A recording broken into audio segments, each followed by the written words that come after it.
Pinupuri ka namin, O Diyos, Ama, Anak, at Espiritu Santo. Salamat, Ama, na ibinigay mo sa amin si Jesus na iyong anak, na namatay para sa aming kasalanan, iyong muling binuhay, iniakyat at iniluklok sa iyong kanan sa langit. Salamat na nang manalig kami kay Jesus, kami ay isinilang na muli ng Espiritu Santo at binigyan mo ng bagong kalikasan na gaya ng kay Jesus.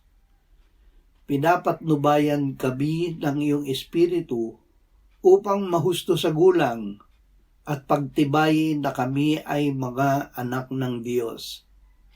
Salamat na kami ay mga tagapagbana mo kasama ni Kristo sa pamamagitan ng Espiritu Santo.